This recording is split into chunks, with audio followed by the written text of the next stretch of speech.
안녕하세요. 한서대학교 박물관입니다. 오늘은 전통 목가구의 외출, 특별전 소개를 위해 여러분을 찾아뵙게 되었습니다. 이번 전시는 문화체육관광부 주최, 한국대학박물관협회 주관, 그리고 한서대학교 박물관이 사업선정관으로 운영하는 2024년 대학박물관 진흥사업의 일환으로 기획되었습니다. 전시는 전통 목가구의 3가지 영역, 반다지, 장관홍, 현대 목가구로 나누어 구성되었는데요. 먼저 반다지 유물부터 소개해드리겠습니다. 반다지는 앞면을 반으로 나누어 여닫는 독특한 구조의 가구입니다. 주로 반다지는 옷가지와 서체, 그릇, 문서, 제기, 귀중품 등 다양한 생활용품을 수납하는 다용도 가구였습니다. 대표적인 재료로는 소나무로 많이 제작되나 느티나무, 엄나무, 가래나무, 먹감나무 등으로도 사용하였습니다. 이번 전시에서는 제주도, 경상도, 전라도, 충청도, 강원도, 경기도, 황해도, 평안도의 8개의 지역별 반다지의 특징을 통해 지역적 차이도 알아볼 수 있습니다. 그럼 이제부터 지역적 차이에 따른 반다지들의 특징을 하나하나 살펴보겠습니다. 이번 유물은 제주도 반다지입니다. 제주도 반다지는 전라도 남부 해안 지역과 유사한 장석 형태를 보입니다. 느티나무를 사용하여 목재 표면을 거칠게 가공하며 간혹 작이나 톱자국이 표면에 나타나기도 합니다. 앞바탕과 경첩은 버선코 모양이나 제비초리 형태가 자주 보이고 감자비는 일자 형태와 석류 형태가 반복적으로 사용됩니다. 이번 유물은 경상도 반다지입니다. 경상도 반다지는 다른 지역에 비하여 높이가 낮고 가로폭이 넓어 전체적으로 낮고 긴 형태입니다. 앞널의 하부는 주로 매미, 부엉이, 박지영 등의 투각 문양을 새겼습니다. 경첩은 단순한 느낌이 강하고 문양은 만자가 주로 투각되어 통일감이 느껴집니다. 목재는 주로 느티나무를 사용하였으며 남해와 충무 지역의 반다지로 유명합니다. 다음 유물은 전라도 반다지입니다.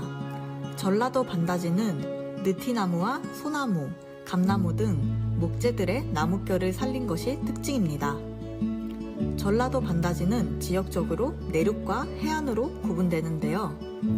광주를 포함한 내륙은 반다지 내부에 서랍과 선반을 설치하여 수납 공간으로 활용한 특징이 있습니다. 앞 바탕 문양으로는 보상화와 제비초리 형태를 사용하였습니다. 해안 지역의 전라도 반다지는 쌍버선 또는 실패 형태의 장석을 사용하였고 석류형의 감자비를 사용하였습니다. 이번 유물은 충청도 반다지입니다. 충청도 반다지는 보통 장석의 수가 적은 편이며 경첩은 약간 넓은 제비초리 형태를 사용합니다. 천판이 층널보다 넓은 반다지, 책상과 반다지가 결합한 형태도 이 지역에서 자주 볼 수 있습니다. 또한 인접 지역의 영향도 많이 보이는데 전북 지역의 꽃잎 경첩, 경북 지역의 제비초리 경첩, 강원 지역의 액자형 구조도 확인되고 있습니다. 다음 유물은 강원도 반다지입니다. 강원도 반다지는 액자처럼 문판이 몸통 안으로 들어가며 3개의 경첩과 경첩 아래에 배꼽 장식 3개가 나란히 배열되는 것이 특징입니다. 광두정의 외형은 화형이며 볼록하게 튀어나오게 제작합니다.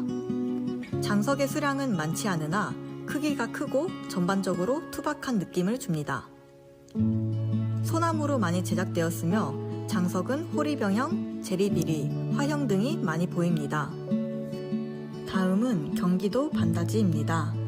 경기도 반다지는 비교적 천판과 문판의 두께가 다른 지방보다 두껍고 황동을 전면 가득 장식하여 화려한 것이 특징입니다.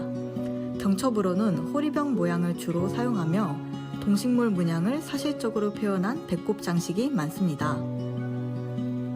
지역적으로는 강화도와 남한 산성의 반다지가 유명하며 북방 지역의 것보다 크기가 작고 낮으나 남방 지역에 비해서는 크고 높은 편입니다. 다음은 황해도 반다지입니다.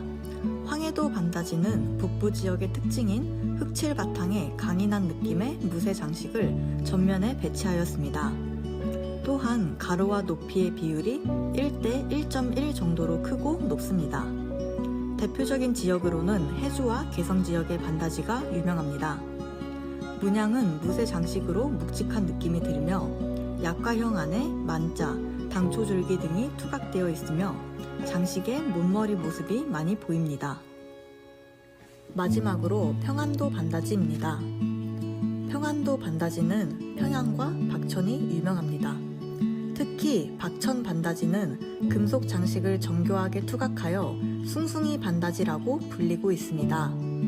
평안도 반다지는 높이가 크고 피나무를 주로 사용하였는데 피나무의 나뭇결과 무른 성질을 보강하고자 흑칠을 하거나 커다란 장석을 사용하여 바탕을 가린 것이 특징입니다.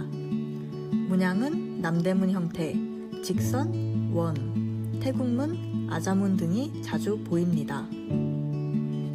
그 다음은 농입니다. 농은 각 층이 분리되는 형태로 주로 옷가지를 보관하는 용도로 사용된 수납 가구입니다. 초기의 농은 버들이나 쌀이, 대나무 등을 엮어 만든 상자 같은 작은 가구로서 그릇 또는 옷 따위를 넣어두는 데 사용되었는데 이후 기능적으로 보완, 발전되어 농으로 진화하였습니다. 농은 대표적인 혼수용품으로 주로 여성들의 생활 공간이었던 안방에 놓였으며 옷가지나 기타 생활용품을 넣어 보관하였습니다. 다음은 장입니다. 장은 여러 층으로 되어 있어도 앞널과 층널이 하나로 구성되어 분리되지 않습니다. 초기의 장은 궤에서 시작되었는데 점차 높이가 커지고 중첩되면서 기능적으로 보완, 발전되어 장으로 진화하였습니다. 장은 제작 시 많은 비용과 공간의 제약 등으로 대표적인 양반가의 혼수용품이었습니다. 일반 계층은 값싼 농이나 반다지를 주로 사용하였습니다. 장은 점차 분화되어 옷장, 의거리장, 책장, 머리장, 운갑장 등으로 구분됩니다. 이번엔 현대 목가구 부분입니다. 먼저 권원덕 작가님의 벚꽃창신 장, 그리고 벚꽃창신 휴입니다. 그 다음은 이기욱 작가님의 바람에 머물다입니다. 그 다음은 김종규 작가님의 휴식, 그리고 동행입니다. 마지막으로 이도열 작가님의 서, 그리고 소반입니다.